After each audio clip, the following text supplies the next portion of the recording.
Jesus went forth with his disciples across the Kidron Valley, where there was a garden, which he and his disciples entered. Now Judas, who betrayed him, also knew the place, for Jesus often met there with his disciples. So Judas, procuring a band of soldiers and some officers from the chief priests and the Pharisees, went there with lanterns and torches and weapons. Then Jesus, knowing all that was to befall him, came forward and said to them, "Whom do you seek?" They answered him, "Jesus of Nazareth." Jesus said to them, "I am he." Judas, who betrayed him, was standing with them. When he said to them, "I am he," they drew back and fell to the ground. Again he asked them, "Who do you seek?" And they said, "Jesus of Nazareth." Jesus answered, "I told you that I am he. So if you seek me, let these men go." This was to fulfill the word which he had spoken. "I did not lose a single one of those whom you gave me." Then Simon Peter, having a sword, drew it and struck the high priest's slave and cut off his right ear. The slave's name was Malchus. Jesus said to Peter, "Put your sword into its sheath. Shall I not drink the cup which the Father has given me?" So the band of soldiers and their captain and the officers of the Judean authorities seized Jesus and bound him. First they led him to Annas, for he was the father-in-law of Caiaphas, who was the high priest that year. It was Caiaphas who had given counsel to the religious authorities that it was expedient for one man should die for the people. Simon Peter followed Jesus, and so did another disciple. As this disciple was known to the high priest, he entered the court of the high priest along with Jesus, while Peter stood outside the door. So the other disciple, who was known to the high priest, went out and spoke to the woman who guarded the gate and brought Peter in. The woman who guarded the gate said to Peter, "Are you not also one of this man's disciple?" He said, "I am not." Now the servants and officers had made a charcoal fire because it was cold, and they were standing and warming themselves. Peter also was with them, standing and warming himself. The high priest then questioned Jesus about his disciples and his teaching. Jesus answered him, "I have spoken openly to the world. I have always taught in the synagogues and in the temple, where all the Jewish people come together. I have said nothing secretly. Why do you ask me? Ask those who have heard me what I said to them. They know what I said." When he had said this, one of the officers standing by struck Jesus with his hand, saying, "Is that how you answer the high priest?" Jesus answered him, If I have spoken wrongly, bear witness to the wrong. But if I have spoken rightly, why do you strike me?" Annas then sent him bound to Caiaphas, the high priest.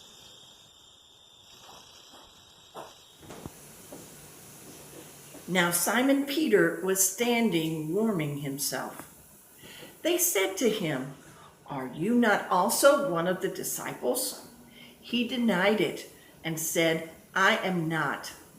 One of the servants of the high priest, a kinsman of the man whose ear Peter had cut off, asked, "Did I not see you in the garden with him?" Peter denied it again, and at once the cock crowed.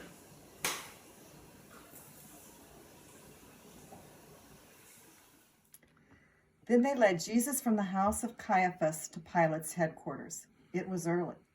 They themselves did not enter the headquarters so that they might not be defiled, but might eat the Passover. So Pilate went out to them and said, "What accusation do you bring against this man?" They answered him, "If this man were not an evildoer, we would not have handed him over."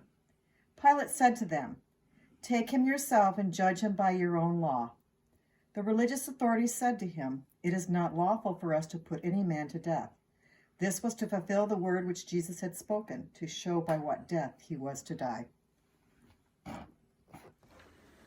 Pilate entered the headquarters again and called Jesus and said to him, "Are you the king of the Jews?" Jesus answered, "Do you say this of your own accord, or did others say it to you about me?" Pilate answered, "Am I a Jew? Your own nation and the chief priests have handed you over to me. What have you done?" Jesus answered, "My kingship is not of this world. If my kingship were of this world, my servants would fight, that I might not be handed over to the religious authorities. But my kingship is not from this world." Pilate said to him, "So you are a king?" Jesus answered, "You say that I am a king. For this I was born, and for this I have come into the world, to bear witness to the truth. Everyone who is of the truth hears my voice." Pilate said to him, "What is truth?" Go. After Pilate had said this, he went to the religious authorities again and told them, "I find no crime in him. But you have a custom that I should release one man for you at the Passover. Will you have me release for you the King of the Jews?" They cried out again, "Not this man, but Barabbas." Now Barabbas was a robber.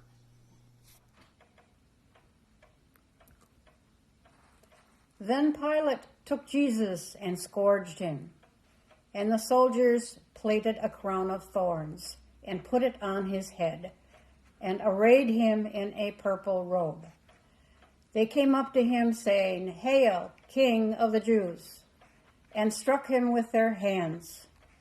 Pilate went out again and said to them, "See, I am bringing him to you, that you may know that I find no crime in him." So Jesus came out, wearing the crown of thorns and the purple robe. Pilate said to them, "Behold the man." When the chief priests and the officers saw him, they cried out, "Crucify him! Crucify him!" Pilate said to them, "Take him yourselves and crucify him, for I find no crime in him." The religious authorities answered him, "We have a law, and by that law he ought to die, because he has made himself the Son of God." When Pilate heard these words, he was the more afraid. He entered the headquarters again and said to Jesus, "Where are you from?" But Jesus gave no answer. Pilate therefore said to him, "You will not speak to me? Do you not know that I have power to release you and power to crucify you?" Jesus answered him, "You would have no power over me unless it had been given you from above. Therefore, he who delivered me to you has the greater sin." Upon this, Pilate sought to release him. But the religious authorities cried out, "If you release this man, you are not Caesar's friend. Everyone who makes himself a king sets himself against Caesar." When Pilate heard these words, he brought Jesus out and sat down on the judgment seat at a place called the Pavement, and in Hebrew, Gabbatha. Now it was the day of preparation of the Passover. It was about the 6th hour. He said to the religious authorities, "Behold your king." And they cried out, "Away with him! Away with him! Crucify him!" Pilate said to them, "Shall I crucify your king?" The chief priests answered, "We have no king but Caesar." They handed him over to them to be crucified.